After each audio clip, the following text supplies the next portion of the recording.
What's going on, guys? Billy here, and as crazy as it seems, summer is pretty much halfway over, and over the past couple of months, I've been doing a lot of flying off of moving boats. Now, as you can imagine, anything that goes into drone flying becomes instantly harder when you're on a moving object, such as a boat going through the water, and with that said, I've taken away a lot of tips over the past couple of months flying from these moving boats. So today what I want to do is share some tips and tricks about the hardest part of doing so, and that is landing and launching your drone. So let's first go over the launch. My favorite method is to hold the drone, prime the motors, and then sort of toss it from the back of the boat. These drones nowadays have gotten so good that it will adjust itself using the onboard sensors to balance out and just come to a hover. From there, you're good to just start flying. I know that a lot of people will be skeptical when they first try this because it's a weird feeling just letting your drone go, but check out this example with my Mavic 2 Pro. If I just prime the motors so that they are slowly spinning and then throw it into the air without touching the remote controller at all,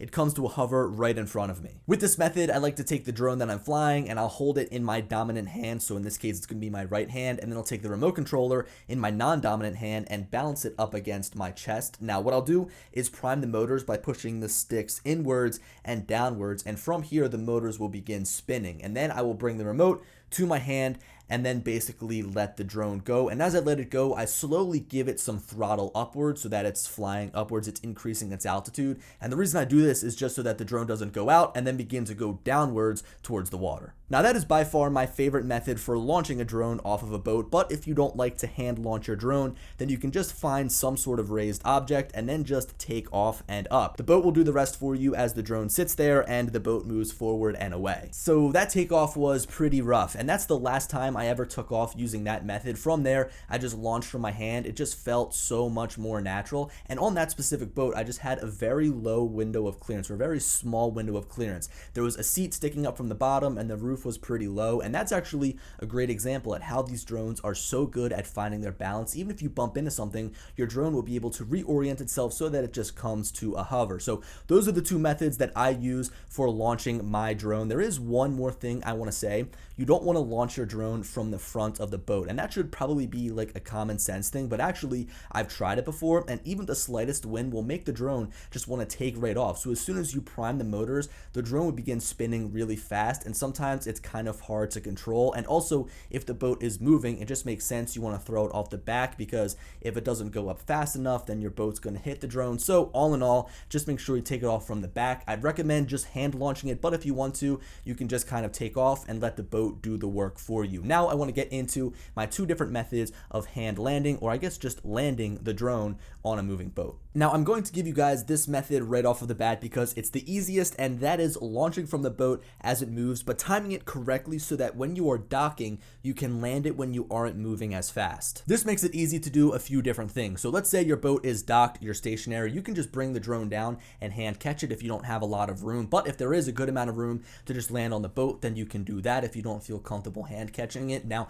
if neither of those things work, you can always just put the drone right on the dock. Because you're so close to land, you'll be able to jump off of your boat, go and grab your drone. But I would be careful because usually those docks are very thin and narrow, and they have these high standing poles. So if you hit one of those poles, then your drone will just go right down in the water, and that's probably going to be a very bad ending to what was probably a pretty good trip. Now, if you're going to go along with this method, you want to make sure you get your timing very accurately, very precisely, because you don't want to put the drone up too late and have like 50% battery and then come down and land. And you also don't want to still be moving and have like 10% battery and you need to make some sort of emergency landing. So you want to make sure you get your timing perfect. Now this brings us to our second method, which consists of pretty much just landing the drone while the boat is moving, which it's impossible to come down right onto the boat and land unless you want to have some type of crash landing. So instead, I like to bring the drone to the side of the boat and match its speed. And then you want to slowly bring it closer to you so that you can just reach out and grab it. In this specific example, you'll see that I hand the remote off to my friend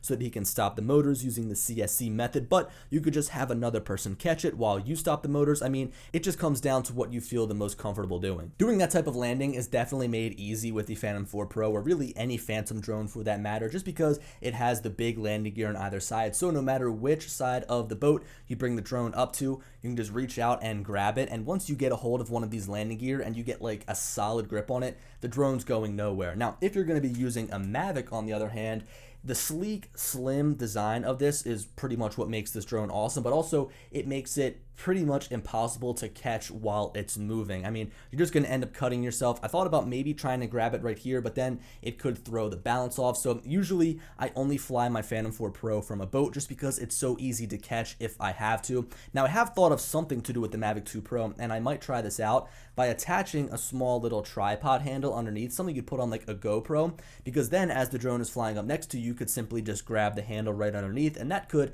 make things easier, although I've got to try that out. I've also used the Inspire 2, although I just really haven't found any drone to be as easy to use as the Phantom 4 Pro when I'm on a boat. Now, you could always make this easier on yourself and then just tell whoever's driving to stop the boat so you can land your drone, but sometimes there could be an instance where you can't do that. So you've got to practice and be able to make sure that you can land your drone in an emergency situation, even if that means potentially having to crash land it. Now, I want to close this video off by giving you guys a few tips you can take along with you when you go out and fly your drone from a moving boat, because I know the first time you do it can be pretty nerve-wracking. So the first tip is to have a drone that's got a good battery life, because you don't want to have to land like 5 minutes after getting into the air. Also, make sure you've got a drone that runs off of a decent transmission system like OcuSync or Lightbridge. You really don't want a drone that runs off of Wi-Fi, as you don't want to take the chance of losing signal when you're out over the water on a moving boat. Also, make sure your drone has some speed so that you can catch up to the boat in the event that you get left behind. It's a really bad feeling knowing that your drone can't go faster than the boat and you're just stuck back there. Also, take advantage of the Follow Me intelligent flight mode. This will allow the drone